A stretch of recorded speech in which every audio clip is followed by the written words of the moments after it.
Boa tarde, amigos. Nós estamos formando neste momento mais uma rede web de mobilização social aqui na Rádio Com 104.5. Eu sou o Rui Madruga e mais uma vez presente a companheira e colega de produção deste programa, que há quase 3 anos, né, se faz presente aqui falando sobre responsabilidade social, que é a colega Diná Bandeira. Boa tarde, Diná. Boa tarde, Rui. Boa tarde a todos os ouvintes que nos prestigiam nesse momento, com a sua atenção ao programa. O dia 20 de novembro, um dia representativo para mim, né? E eu gostaria, depois de a gente começar a fazer umas leituras, Rui, sobre um pouquinho mais sobre essa história, né?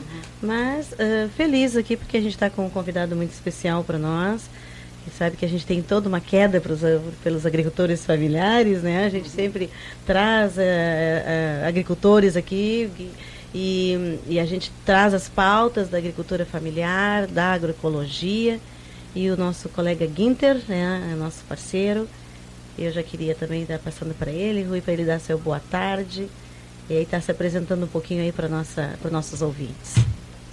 Então, muito boa tarde a todos os ouvintes, boa tarde a dona Diná, agradecendo muito o convite ao Rui, então, a todos indistintamente. Então, me sinto assim, gratificado nesse momento, como já foi mencionado, a nossa militância dentro das organizações populares, né, são importantes, né, porque sempre se diz que se somos mais, com certeza temos melhores condições de conquistar aquilo que almejamos, né? Então eu represento o Sintraf Sul Pelotas aqui, do sistema FETRAF, né? Da Federação dos Trabalhadores na Agricultura Familiar Região Sul, né? Então me disponho a nós hoje aqui contribuirmos com alguma coisa, porque a minha militância dentro desse segmento da sociedade da agricultura familiar, porque a gente começa ainda muito criança, né? Então são 50 anos dentro dessa militância, ajudando a construir, né, organizações sociais, né? Assim, a pauta, a gente convidou o Guinter para estar aqui hoje para a gente falar sobre no próximo dia 28 de novembro, na semana que vem, na sexta-feira, vai estar tomando posse um grupo, né, que agora que eu gostaria que o Guinter falasse, né, que constitui a Associação Escola Família Agrícola da Região Sul. Então, Guinter, quem são as pessoas que estão formando essa associação e qual é a proposta? Então, assim, como já nós anteriormente aqui fora do ar conversávamos, um grande sonho da nossa região de nós termos um olhar de uma educação dentro da agricultura familiar com um outro olhar. E então estabeleceu-se uma comissão especialmente coordenada pelo CLEO, né, e mais um grande grupo de professores de instituições representadas que estão então construindo este projeto, né? E nós entendemos assim que a região sul aqui, ela é uma região que tem um potencial extraordinário dentro desse segmento da agricultura familiar, que sempre foi muito conhecida como a região do arroz, do gado, mas tem uma agricultura familiar assim extraordinária, com um potencial, né, de produção, de sabedoria, né? Então urge a necessidade justamente de que esse processo de migração das pessoas para os perímetros urbanos, ela se deu com uma intensidade muito forte, né? E isto nos compromete como sociedade, isso nos compromete como urbanização também, né? Porque na verdade sempre houve um olhar muito distanciado de urbano e rural. E isto também é algo que hoje já tem um outro olhar, né? Então, e dentro desse olhar, essa comissão, esse projeto que está nascendo, né, ele quer ajudar no processo assim, ó, de permanência de pessoas no campo e com um olhar para os jovens. Porque nós sabemos assim que a sucessão nas propriedades é algo assim muito sério. Porque o natural da vida das pessoas é na sua infância estudarem e continuar o seu ciclo de formação, né? E isso gera o primeiro grau, onde se faz ele no interior, e o segundo grau, normalmente você já vai para o perímetro urbano, e lá você conhece um novo mundo que não deixa de ser assim, palpitante, olhando para atrás o que ele viveu até aí, que seus pais vivem, e aí ele começa a ter um olhar de que ele se distancia deste mundo rural de onde ele é originário. Quando ele olha para seus pais, queimados do sol, né, de uma vida muito dura, porque ela é assim, de muita atividade física, né, e também assim, ela tem um olhar não de uma visão capitalista, ela quer viver bem, né? Ela quer viver bem. Bom, o que é viver bem? Ela ter o seu pedaço de chão, que é seu instrumento de trabalho, ela ter as suas condições de sobrevivência, de lazer, de educação para os filhos, né? Mas o olhar daquele jovem, ele acaba vendo isso para onde ele ingressou, no perímetro urbano, e ele começa a olhar e pensar de que eu vou disputar alguma coisa, e não vai mais voltar para o interior. Então ele até acaba fazendo um curso técnico na área de agricultura. Temos uma escola extraordinária, onde inclusive eu tenho um pouco dizer sobre isso. Nossas duas filhas estudaram também no Visconde da Graça, fizeram o curso na área de alimentos, e pelo fato de serem também meninas, né, que com mais facilidade saem para estudar, então. E elas acabaram fazendo formação em outra área acadêmica, então, né, porque filhas de agricultor familiar, sabe, para bancar isso era complicado. Então tinham que fazer um curso, não do sonho delas, mas o curso que tinha para fazer à noite, né, que durante o dia tinha que também ainda ajudar nesse processo do trabalho, né, para poder estudar, né.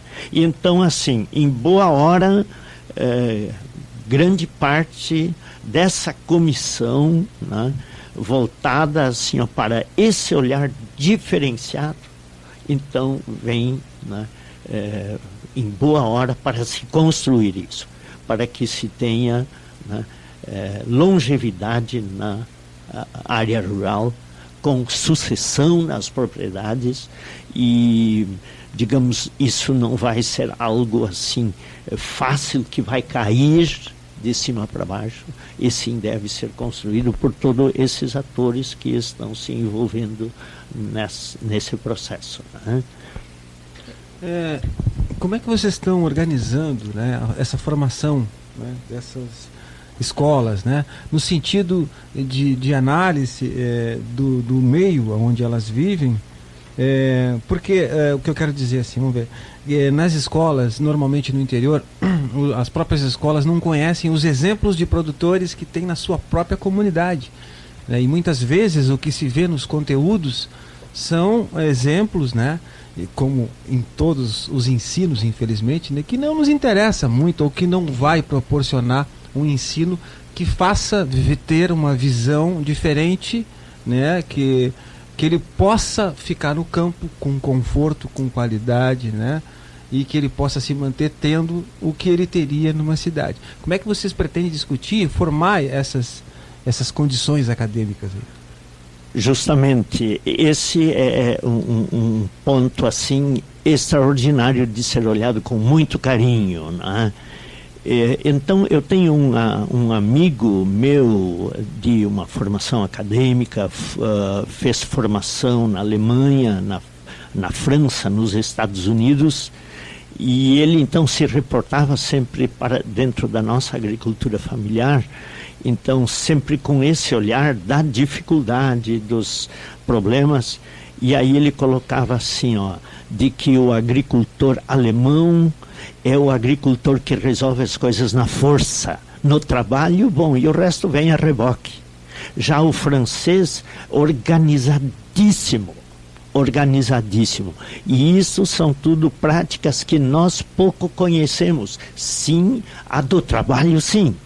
De que há 50 anos se fazia agricultura de um jeito, onde havia um mercado, onde a maior parte das coisas se resolvia dentro da propriedade e onde o mercado estava pronto para absorver a produção. Só que hoje nós vivemos um outro momento, onde menos se decide as questões da produção é lá dentro da propriedade, o grande problema é lá fora. E então aí eu concordo plenamente a pergunta nesse sentido de que a nossa formação, ela estava divorciada desse processo de conhecer realmente como deveria se atuar dentro dessa atividade. E aí a orientação técnica, essa então deixou muito a desejar, que essa deveria ter ajudado nisso. Então, eu sou fruto de um trabalho de uma organização não governamental, o Centro de Apoio ao Pequeno Agricultor, que eu ajudei a construir na região, presidi o grupo de apoio há alguns anos, onde se fazia justamente isso. O trabalho de um dia fazia-se o trabalho burocrático de fazer análise e à tarde se ia a campo para se ver o que era possível fazer-se como uma diversificação. E eu lembro uma família que militava dentro da fumicultura, e isso já faz mais de 30 anos, que foram anos muito ruins na área da fumicultura, e aí se propôs uma alternativa. Na época, a cultura da batata era uma cultura de produção importante na região, uma boa remuneração também, e essa propriedade ela foi incentivada e deixou de cultivar o tabagismo.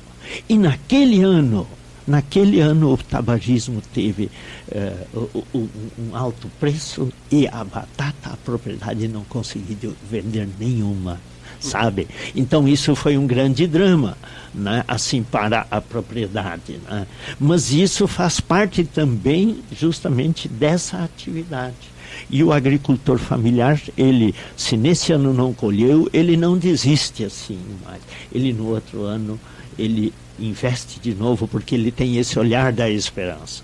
É muito parecido quando nós temos uma estiagem e a gente vê o capim ou a planta já assim, seca, mas choveu em poucos dias, já o verde brota de novo, que é um sinal visível da esperança, né? Então eu concordo com, como o senhor disse, esse olhar tem que ser um olhar, então, nesse sentido de conectar isso, ensino e prática. E isso é o que a escola também quer trazer para ser construído. Isso vai ser um processo, Rui e Guinter, porque assim, e um passinho de cada vez, né? Com firmeza. Assim. Então, agora semana que vem a gente tem a constituição jurídica da associação que vai gerenciar e vai fazer toda essa análise, essa conversa com todos os órgãos e a rede já instituída da área da educação. Mas também, né, Guinter, eu queria que tu comentasse o seguinte: isso é um exemplo, essa escola família agrícola, ela ela tem já instalada já em outros municípios, não é, Guinter? Perfeito. Queria que tu falasse um pouquinho como é que tem sido essa experiência nesses municípios, né, que já estão, se é que tu tem algum conhecimento, e a gente está tentando replicar, né, essa proposta aqui na nossa região. Então, assim, no estado nós temos 2 escolas famílias agrícolas, né? Então, uma em Santa Cruz, eu não lembro, perto de Soledade é outra, né? E então, com resultados extraordinários, né? E isto tem também justamente, assim, desafiado da importância da nossa região, né? Implantar um processo como esse. E como a senhora disse muito bem, né? Ele não é um processo que vai ser assim, de vento em popa, como costuma se dizer, mas passo a passo a ser construído, e vendo especialmente assim que nós temos aqui na nossa região o município de Canguçu, que é o maior minifúndio da América Latina, né, onde ainda 63% das famílias vivem no interior, né? Então isso é assim algo importante. Então essas escolas já estabelecidas com história vão ser assim decisivas para nós assim construirmos esse processo na região, né? Porque não é uma condição da cabeça de algumas pessoas, mas sim já tendo esse embasamento de experiências bem-sucedidas, né? Então, eu não sei se consegui ajudar um pouco assim, nisso. Como é que a gente vê, só também para falar assim para deixar registrado aqui para os nossos ouvintes, que a ideia, já tem uma ideia de uma sede, né, Guinter, para essa primeira escola aqui da nossa região. Aonde vai ser? Então, foram ventiladas umas quantas localidades, e acabou se decidindo por essa escola, que era uma escola desativada do município de Canguçu, então, que vai ter que fazer reparos e algumas reformas, né? E eu não tenho os dados agora na mão aqui da localização, 25 quilômetros do perímetro urbano, aproximadamente, onde ela está localizada. Mas no município de Canguçu. De Canguçu, próximo a Morro Redondo e Capão do Leão. Então vai ser assim um local então de fácil acesso para a região toda, né? E onde é o que melhor se adaptou, né? Então e bom, interessante que vai conseguir pegar esses distritos, né? Essa região aqui, Capão do Leão, Pelotas, Morro Redondo, Canguçu, vai ter, eu acho que com certeza a escolha foi de bom, foi ótima, né? Porque aproxima os municípios para poder ofertar, né, para as famílias dessa região, né, esse novo espaço educacional. Ok. Me diz assim, Guinter, como é que sim, nessas escolas que já estão em funcionamento, a criança o jovem, na verdade, né? Vai ser uma escola de ensino médio, né? Isso. Ensino médio, uma escola técnica. Uma escola técnica em agricultura com o caráter de ensino médio também completo, né? E aí a criança, o jovem vai pela manhã, ele vai só...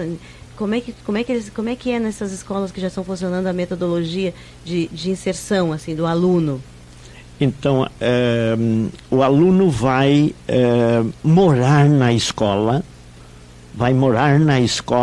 digamos, uma semana, ou vai morar na escola 14 dias e vai voltar uma semana ainda para a sua origem, para a sua célula familiar, né, acompanhada dos monitores também. O processo, inclusive, de trabalho na propriedade vai ser acompanhado pelos monitores também na propriedade deles, né? E então vai ser...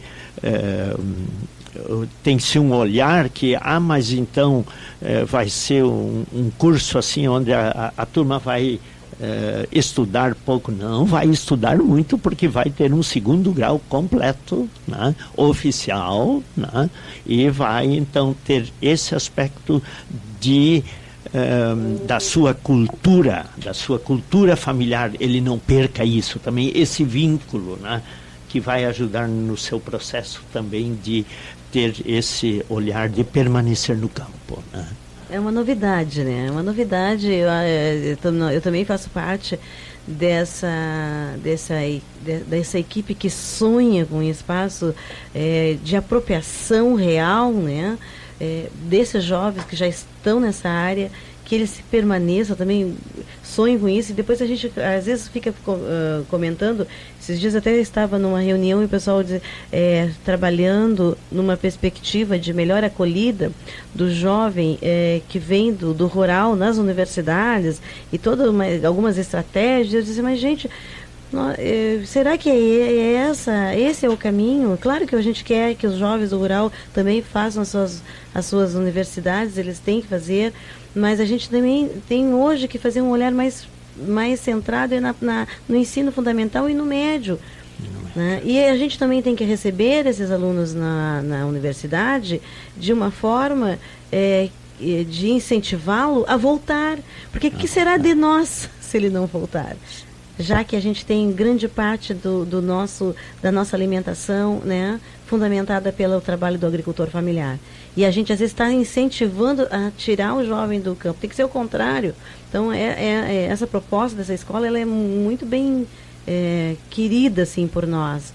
E a gente vai estar sempre disponível para poder estar constituindo e ajudando vocês nesse sonho, na organização, na realização deste sonho.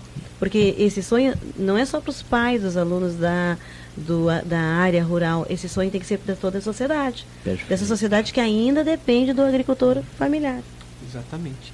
E nós vamos para um intervalinho. No próximo bloco eu queria colocar uma questão para o Guinter, também não é para encerrar não, porque temos mais um tempinho. Eu gostaria de saber da tua opinião com relação às saídas do agricultor familiar, né? Com a relação do fumo que predomina nos nossos interiores, como é que a gente pode reverter, se é que é interessante para o agricultor. Então, daqui a pouco a gente vai conversar sobre isso, tá bem? Ok. Então, tá bem.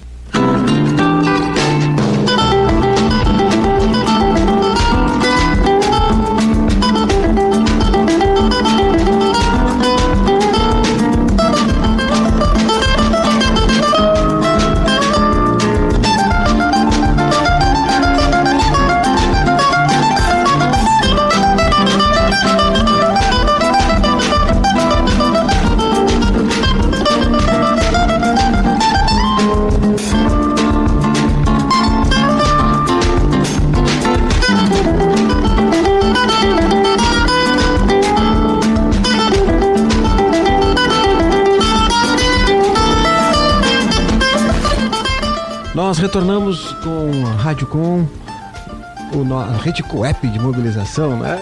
Rádio Com e Rede Coep é parecido, eu já confundi aqui. Quando são 2h03, quinta-feira, nós estamos ao vivo aqui na Rádio Com, esse programa que é reprisado na terça-feira às 2h30 da tarde. Estamos com a presença do Guinter, representando aí a agricultura familiar, né? Desse novo projeto de escolas rurais, transformando a vida dos jovens rurais, né? Que é importante. Mas antes de nós continuarmos com o nosso bate-papo com o Guinter, nós temos a presença aí do nosso Paulo Fonseca, doutor cirurgião dentista, que semanalmente nos dá a sua dica de saúde oral. Boa tarde, doutor Paulo. Boa tarde, foi tudo bem? Alô, doutor Paulo? Alô. Alô. Olá, boa tarde, foi. Tá baixinho. Alô. Alô, consegue me escutar, não? Tranquilo, agora sim. Boa tarde, tudo bem? Tudo bem, meu amigo, tudo bem? Tudo tranquilo. Beleza. Bom, nós vamos falar hoje sobre um mal que aflige bastante as pessoas, é uma doença silenciosa, lenta e que se manifesta de várias formas, que é a gengivite. A gengivite, o que é nada mais é que aquela irritação, inflamação das gengivas que ficam avermelhadas, sangrantes, muitas vezes aí causam retração desse tecido, leva a retração do tecido ósseo, pode vir a causar mobilidade e perda dentária. Então a gengiva que faz parte do periodonto, que é a estrutura que segura o dente na boca, vai se alterando, fazendo com que a pessoa, no decorrer do tempo, vá tendo um problema de alteração do periodonto, que é o que segura, a estrutura que segura o dente na boca, e muitas vezes pode causar a perda do dente.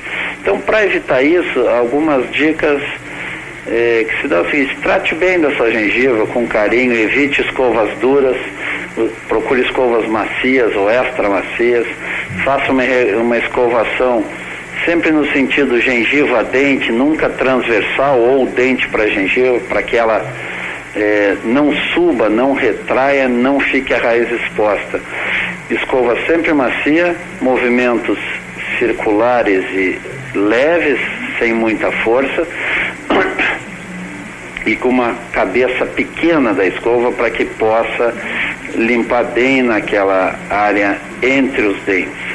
Outra dica que se dá que o pessoal pergunta, é sobre o uso de antissépticos, aqueles bochechos importantes e muito bons no que se realize. Porém, aconselhado assim, de preferência sem álcool, é menos agressivo a gengiva. E quais são os horários que se preconizam que seja feito esse bochecho? Pela manhã, não ao levantar, mas sim depois que tomou o café, escove os dentes aí com calma. Então reserve um minutinho depois do café, tente conseguir não tomar café e já sair correndo. Por quê? Porque aí toma o café, escova o dente, faz o bochecho, ele vai ficar com efeito durante algum tempo, matando os micro-organismos presentes na boca, enquanto a pessoa se desloca para o seu trabalho. Então. Porque se fizer o bochecho e tomar café imediatamente em cima, vai neutralizar o efeito do antisséptico. Assim, a mesma coisa à noite, não precisa fazer logo após a janta. Deixe para fazer a escovação melhor e o uso do bochecho do antisséptico antes de dormir, que aí vai ter esse efeito durante o sono prolongado. Então a dica é essa: cuide com carinho da sua gengiva. Em caso de dúvidas, começar a sangrar, aparecer alguma alteração, procure seu cirurgião dentista para que faça uma avaliação e não se tenha uma perda prematura, precoce da estrutura dentária. Maravilha. Obrigado, doutor. Ok, um grande abraço para vocês. Tchau. Tá bem. Sempre ótimas dicas, né? Ótimas dicas, né? Temos aprendido bastante com o Dr. Paulo Fonseca, Toda nosso vez amigo. vou comprar escovas de dente, eu lembro dele, na hora da escovação eu lembro. São coisas que vai ficando, né? E aprendizados. E para nossa saúde, que a gente quase não dá atenção para a saúde bucal, né? A gente pensa nas outras coisas, nas outras dores e não só lembra dos dentes quando eles doem, né? Aí tu lembra. Mas a gente inseriu essa participação do Dr. Paulo e tem sido muito bem benéfica para a comunidade e para nós também que estamos aqui desse lado. Que bom. Muito bom. Então, Guinter, eu vou esperar que o Rui vai voltar a fazer a pergunta para ti, mas nesse momento eu vou estar querendo falar para os nossos ouvintes que o dia 20 de novembro foi instituído oficialmente como Dia Nacional de Zumbi e da Consciência Negra, através de uma lei, a Lei 12.519, em 10 de novembro de 2011. A data faz referência à morte de Zumbi, o então líder do Quilombo dos Palmares, situado entre os estados de Alagoas e Pernambuco, na região nordeste do Brasil. Zumbi foi morto em 1695, na referida data, por bandeirantes liderados por Domingos Jorge Velho. Maiores informações podem ser consultadas no texto História do Quilombo de Palmares. Tem muita literatura falando de Zumbi, tem literaturas que esclarecem, inclusive, quem era a personagem, porque assim, como a gente tem vários líderes na nossa história que foram verdadeiros assassinos, né, Guinter? E a gente, na época, teve uma época que a gente tinha que até que lembrá-los e fazer até honrarias em nome daquelas pessoas que passaram pela história do Brasil, pela construção do Brasil e foram assassinos. Zumbi também ele é questionado pelos movimentos, né, por alguns movimentos negros, e com certeza a questão do personagem, daquela luta, da resistência, ele vai sempre ser lembrado, mas existem outras formas de ver e de trabalhar essas questões e estas datas, né? e que eu gostaria que as pessoas fossem, se informassem, buscassem livros, literatura, e uma sugestão aqui de Olho em Zumbi dos Palmares, um livro do Flávio dos Santos Gomes, que conta a história e os símbolos e a memória desse personagem, e faz uma desmificação, sabe? Traz uma realidade, né, em que a gente também pode estar se apropriando para os nossos dias, porque as lutas pelas liberdades e elas são de todos os dias, né? A gente que ainda quer igualdade, a gente quer ainda respeito, e essa constância, né? Essa busca por igualdade e respeito, ela é contínua, ela não termina, ela não começa, não tem dias, né? É todos os dias. Só queria deixar esse registro hoje, Rui. Muito legal. E hoje de manhã nós tivemos uma manifestação muito bonita ali na prefeitura, né? Enquanto o Naná Vasconcelos, né, um dos maiores percussionistas do mundo, eu não gosto de falar em maiores, né, mas porque sempre tem algum melhor, mas ele é muito representativo, né, para a percussão no mundo. Um negro, né, que saiu daqui e formou toda a sua carreira no exterior, e uma grande referência, né, no mundo em termos de percussão. Hoje estava aqui, e hoje vai fazer, está aqui em Pelotas, né, nesse momento, participando do Festival de Jazz, e hoje de manhã ele participou junto com grupos ali na biblioteca, onde tocaram tambores, né, onde foi representado o sopapo, né, que é um instrumento típico nosso aqui de Pelotas, um movimento muito bonito. Eu tive a oportunidade de estar junto com ele lá. Por sinal, o Festival de Jazz que começa hoje aqui em Pelotas, né? Ali de frente Guarani tem o Palco Tim, tem simplesmente Richard Gallier, ou Galiano, né? Que ele é um dos maiores instrumentistas de gaita, de acordeon do mundo, também é um francês, que tem uma referência aqui no Brasil com Dominguinhos, né? Com o sertão em si. O Cama de Gato, isso aí às 18 horas. Cama de Gato é um grupo instrumental que foi formado em 82, um excelente grupo. Que vai tocar às 20 horas, isso ao ar livre. Depois, às 20 horas, João Bosco e um quinteto maravilhoso. Quer dizer, Pelotas, mais uma vez, né? Temos aí o Festival de Jazz, depois tem o Festival do Sesc, e aí trazendo a cultura. Mas antes do nosso intervalo, Guinter, eu tinha feito uma provocação para a gente falar um pouquinho. Nós que temos a oportunidade, nós da Embrapa, né? Principalmente eu e a Ednar, que andamos aí pelo interior, conversando com as comunidades, conhecendo as suas realidades, né, dentro do possível, a gente nota, né, que o fumo não teve uma diminuição, né? Pelo contrário, em algumas áreas a gente nota que aumentou, inclusive com novas alternativas. Hoje está se falando em fumo ecológico, que eu acho muito engraçado isso, né? Produzir fumo ecológico, na realidade está produzindo para matar as pessoas, só tu não te mata. É alguma coisa já, né, Guinter? É menos uma contaminação. Certo. Mas como é que tu vê essa questão, né, das políticas públicas para que o agricultor familiar tenha mais acesso à produção, né? E quando eu falo em produção, eu falo em todos os processos produtivos, né? Desde a semente, da compra da terra e da venda desse produto. Como é que tu vê isso? Então, assim, lembrando um pouquinho da nossa história, olhando para trás um pouco, na nossa propriedade, ali no 3º distrito de Pelotas, nos anos 70, né? Ela era 90% pêssego. E hoje toda aquela região lá não tem um pomar de pêssego, né? E então aí em diante surgiram a política do leite, que foi incrementada. Inclusive a minha família, na pessoa do meu tio, era o transportador, onde a primeira propriedade que entregava leite era a nossa propriedade. E também então a cultura do aspargo, né? Que foi uma cultura assim importantíssima para a região, uma cultura nobre como essa, né? E ela trouxe assim uma grande estabilidade para propriedades, com estruturação nas propriedades, e ela também teve o seu final, porque a grande agroindústria, né, que então industrializava todas as culturas do moranguinho, o aspargo, o pêssego, na área de hortigranjeiros também, ela fechou as portas. Desencadeou o desemprego no perímetro urbano, citando Sicaçu, Viga, onde hoje nós temos o centro de eventos, era uma agroindústria. Então, aí acabou com o aspargo, a cultura do morango para a agroindústria, aí a fumicultura acabou ocupando esse espaço, né? E só que também houveram muitos anos, assim, muito sofridos com a fumicultura, né?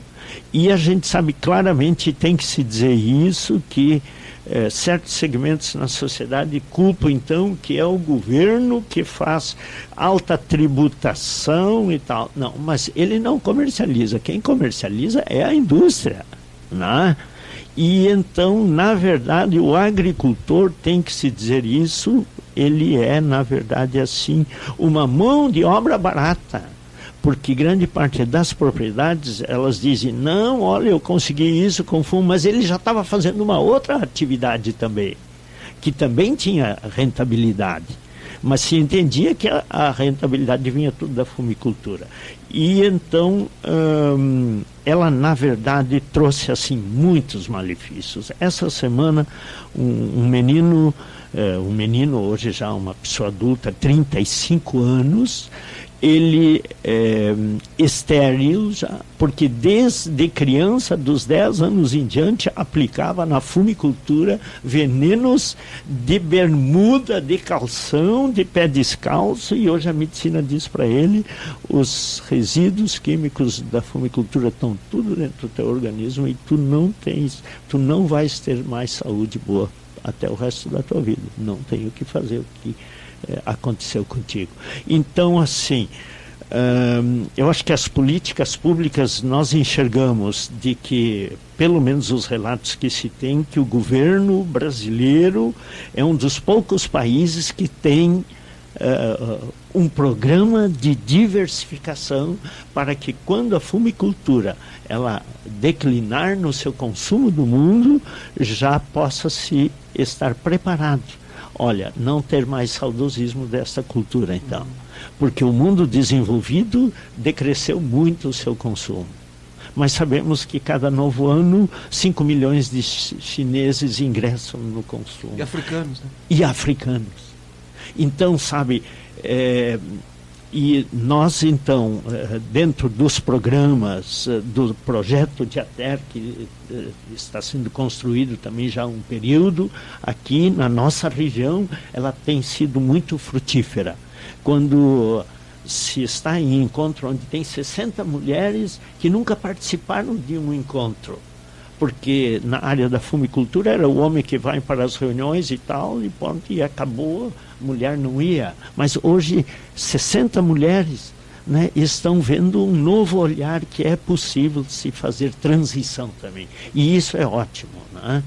Então, é o que se diz, nós, enquanto que a propriedade ainda depende da cultura do fumo, né, sendo um pão nosso também com problemas, de que ele vai ter problemas de saúde, né? Nós conhecemos inúmeras famílias, uma família vizinha nossa, todos os filhos têm problema de úlceras, né, de pele, de mal-estar. Olha, o posto de saúde é visitado semanalmente. Aí, tu imagina, desculpa, Guita, te interromper, mas tu imagina com um calor desse. Com calor. Se vai colocar aquela roupa toda de proteção. Não coloca. Não tem como. Ele nem aguenta aplicar, né? Não tem como. Só para colocar. Se ele colocasse, ele estaria. Mas inclusive as mulheres se sentem mal, né? Elas têm problemas perto do meio-dia, não aguentam. Não aguento, e aí, inclusive, desmaio, tem ânsia de vômito, né? Sim, bem essa característica. E fora o solo, né, Guita? Fora o que fica o solo. do solo de uma cultura que tem a cultura do fumo sistemática. Verdade. E é colocado assim, essa ideia de que não, agora já se usa bem pouco. Ele vai todo concentrado lá em 1 e 2 aplicações. E se diz, e eu lembro um engenheiro agrônomo que um dia reuniu os agricultores e disse, olha aqui, ó, tragam todos as embalagens que vocês têm em casa, o que vocês aplicam. E aí trouxeram. E aí, para que é isso? Vocês sabem o que é isso? Não. Sabe o que é isso? Não. Sabe o que é isso? Não. Ninguém sabia o que era aquilo de perigo para a vida humana. Né? Sabe? Então, isso não é dito. Né? Então, e aí o agricultor, ele é vítima desse processo. É vítima, literalmente vítima. Então, quando o orientador, ele chega numa propriedade para fazer a proposta com números bonitos, já ali, ó, 11h30 da manhã, onde em cima do capô do carro ele faz a assinatura do contrato, onde o agricultor não leu nada, ele está doido de chegar em casa, almoçar, para daí dar uma relaxada, e ali é onde acontece esse processo, né? E então, sem pensar como crítica para os orientadores também, porque eu tenho um amigo meu que foi orientador da fumicultura, e ele disse que quando a indústria reunia eles, dizia, olha aqui, ó, nós pagamos bem vocês, mas o lucro tem que ser nosso, se virem. Então, imagina, né? Isso é altamente comprometedor, né? Entende? E para o agricultor, que não tem nem como interpretar o que é dito, tudo que ele assina, né? E aí os números, tantos 1000 pés, tantos quilos, X valor, olha, isso dá. Só que no fim, né, ele fica comprometido com toda aquela estrutura que tem que ser construída para fazer a secagem do tabaco. Então ele fica preso ali. Hoje tem propriedades que nunca mais vão ser donos da propriedade, não vão ser expulsos, né? Mas eles não vão nunca mais poder comercializar, vender a sua propriedade, porque ela está penhorada lá. E esses juros, e assim, ó, dívidas, 80 mil, 100 mil, 160 mil reais de dívidas lá, né? Aí não acessa mais uma linha de crédito. Então ele vive assim, sabe? Então nem tudo é tão bonito, deixe-nos ganhar dinheiro. Não é tudo verdade. Né? Então, esse processo pode ser revertido. Eu tive uma experiência numa visita em Santa Catarina, onde nós fomos para uma região onde, quando eu perguntei, mas por que palheiros? Justamente essa relação com os jovens, né, de não ficar no campo. Chegando lá, era um dia que tinha um culto, batismo de uma criança, de um casal jovem, 19 jovens, né? E o nome da localidade era Palheiros, e aquilo me impressionou. Eu digo, mas por que Palheiros? Aí me disseram, não, essa era a região mais empobrecida do município, mas foi feito um investimento.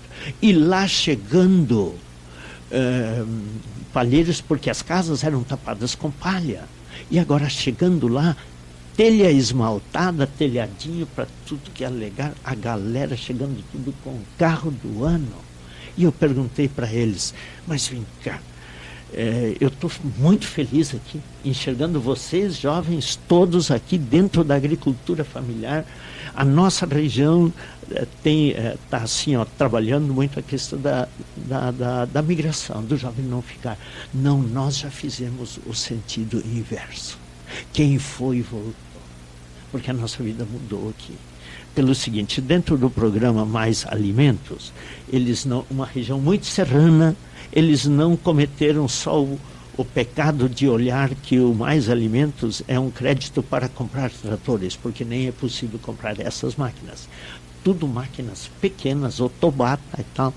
E o processo associativo deles, de 3, 4 famílias, né, compraram o caminhão para levar o seu produto. Uma estrutura para armazenar o produto, uma câmara fria com um freezer acoplado, os dois, o que não leva hoje, não leva amanhã, ficava então na câmara fria, e o que era excedente ficava congelado na área de frutas, né? Então, é possível a diversificação, e a nossa região aqui, que é uma região ainda na área da fruticultura, que ela pode crescer muito, é um campo aberto. E eu sempre digo com o nosso centro de pesquisas, porque somos assim, ó, uma região que tem uma riqueza como essa, olha, sabe, é assim... É a universidade, a universidade, uma das mais antigas do justamente. Brasil. Então tem que se valorizar isso, com certeza, Guinter. Tem que Fiquei muito feliz. E teria, desculpa, teria que a cobrança também dos agricultores saber disso mais, né? Saber utilizar a informação, né? É verdade. Fiquei muito feliz na abertura da quinzena do pêssego, quando o nosso pesquisador, ontem, né? o Costa Gomes, aqui, né, no Largo da Prefeitura, ele disse, olha, esse lugar histórico aqui, a nossa escola, ele dizia, Maciel, que começou aqui, sabe? Então nós somos aqui um centro extraordinário, né? E que eu fico muito feliz, sabe? Sou missioneiro porque meus pais foram lecionando, meu pai foi lecionando as missões e eu nasci lá. E depois voltei aqui com 10 anos, então minha esposa sempre brinca, digo, tu casou com um missioneiro, eu digo, se ajuda ou atrapalha, não me pergunta, né? E ela diz, não, tu só foi nascer lá, tchê. Ai, que bem, Guinter. Muito, muito legal, assim, a tua participação aqui, né, Rui? A gente fica assim, né, com o coração e aquecido, né, porque a gente sabe de toda a problemática do campo. Eu e o Rui também conhecemos um pouquinho, a gente não é agricultor, a gente está do outro lado, a gente está aqui nessa ação de apoiar e tentar levar a informação. Ainda tem muito que se fazer, muito mesmo, mas a gente também, eu acredito nesse olhar que tu falou, esse olhar da esperança, né? Eu achei muito lindo isso que tu falou. E eu sou meio assim também, comigo, com as minhas ações, eu sou utópica. Eu digo assim, gente, não me pergunte porque eu sou utópica. Eu sempre enxergo coisas boas, eu nunca enxergo o outro lado das pessoas. Eu acho assim, não, ninguém acredita. Fui educada para acreditar nas pessoas e ainda acredito. Acho que vale a pena, Rui, a gente acreditar nas pessoas e acreditar nessas propostas, nessas coisas novas, né? O Guinter com todo esse trabalho missionário aí pela agricultura familiar, agora já com esse sonho, já encaminhando esse sonho da escola familiar agrícola, que deve vir para a nossa região, vai ser mais um outro espaço que mantenha, né, o nosso jovem na área rural, que mostre para ele da beleza que é,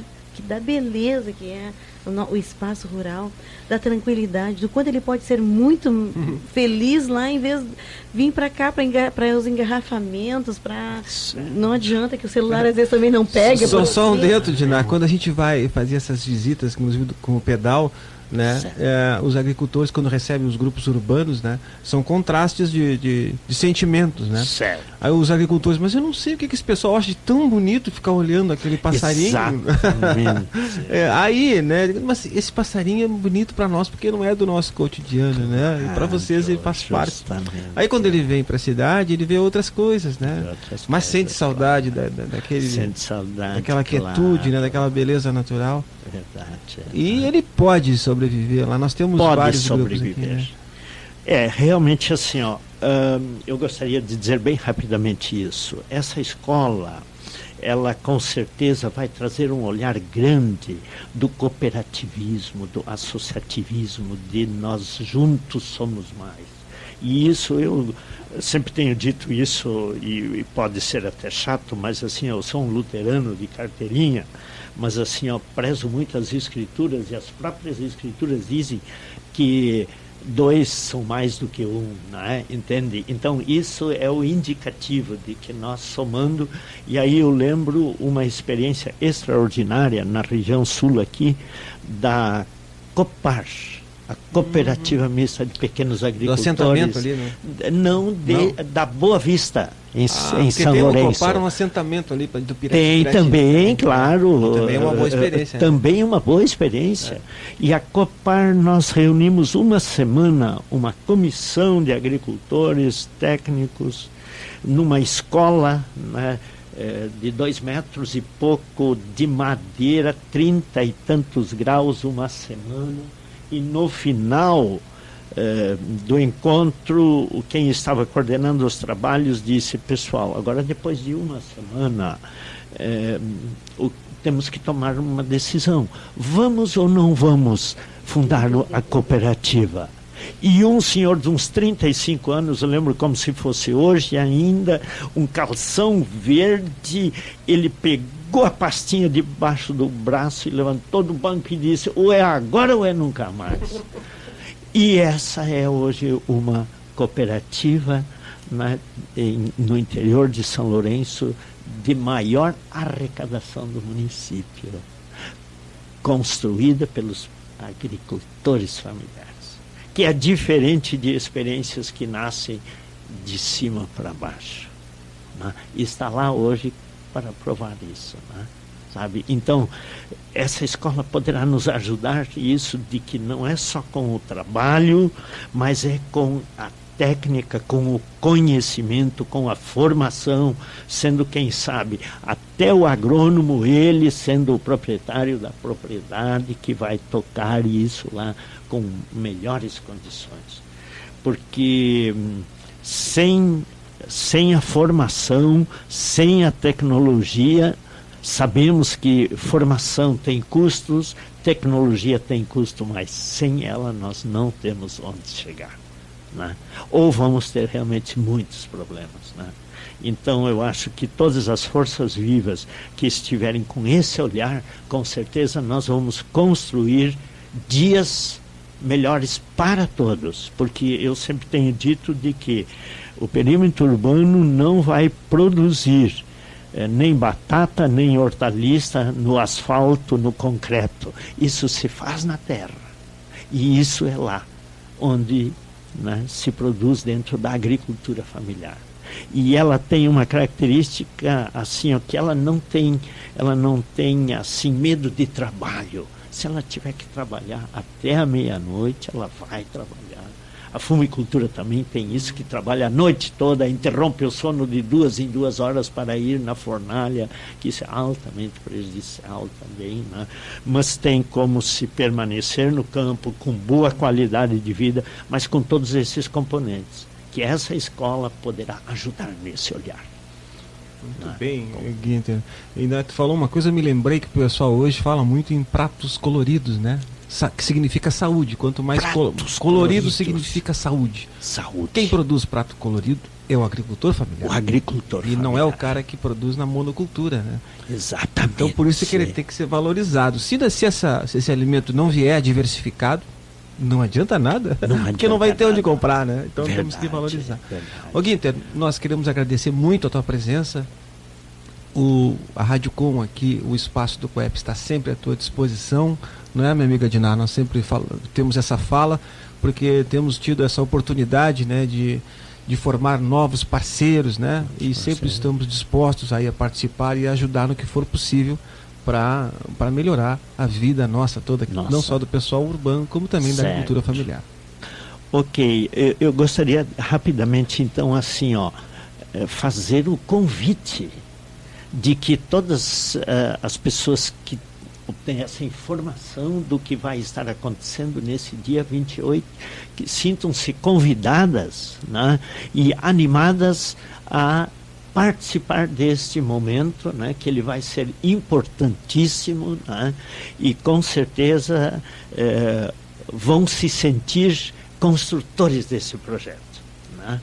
Então, nesse sentido, a gente gostaria de animar a todos, porque nós sabemos disso, e muito felizmente alguém esses dias, sobre a questão que nós, assim, ó, vamos pensar em outras vezes, né, essas comissões vão trabalhar. Por exemplo, a primeira pergunta que vem, e os recursos para isso? Bom, claro que sem recursos nós não conseguimos, né, fazer nada, né? Se nós embarcarmos no ônibus, se não tivermos o recurso ou o vale transporte, nós não passamos na catraca. Então, assim, de que as instituições que vivem em função da agricultura familiar e também outra agricultura empresarial que produzem equipamentos, eles vão ter esse olhar, porque vão vender o seu produto se houverem pessoas no campo. Se não houverem pessoas no campo, não há necessidade de tecnologia mais. E elas com certeza vão ter um olhar também e sintam-se convidadas para isso estar lá, né? Então, eu quero também agradecer muito e dizer assim, ó, de que nós, dentro da construção da FETRAF na região, assim, queremos assim sinalizar que nós somos parceiros desse segmento importantíssimo da agricultura familiar, fortalecê-lo, buscar conquistas, organizando esse segmento assim, ó, para que ele possa assim, ó, ter condições de permanecer, ter boa qualidade de vida, né, e cumprir a sua parte, né, que lhe compete, né? E agradecer muito o espaço hoje aqui e pedir assim, ó, escusas por aquilo que a gente deixou a desejar aqui. E eu sempre digo, dentro do nosso trabalho, a nossa casa como instituição ali do Sintraf, ela quer ser uma casa acolhedora. Quem sabe nem todas as demandas ela vai ter resposta, mas vai ir atrás para buscar aquilo que for necessário, né, e possível, né? Então, muito obrigado. Nós é que agradecemos, Guinter, pelo privilégio de a gente estar nesse bate-papo bem gostoso, nessa quinta-feira. Agradeço. Como o Rui já falou, nós estamos à disposição, vamos estar ajudando a construir esse sonho. Um de nós vai tentar estar ao lado de vocês, né, na posse, que é o primeiro passo, né, a ser constituído para a realização desse sonho. E boa tarde aí, Rui, boa tarde a todos os ouvintes. Boa final de quinta-feira. E vamos curtir aí o festival de jazz, né, em Pelotas, que certamente, pelos nomes que estão sendo esperados, ele já é um sucesso. Já é um sucesso. Lembrando, mais uma vez, que o nosso programa ao vivo, quinta-feira, reprisando na terça-feira, às 2h30. Um abraço a todos.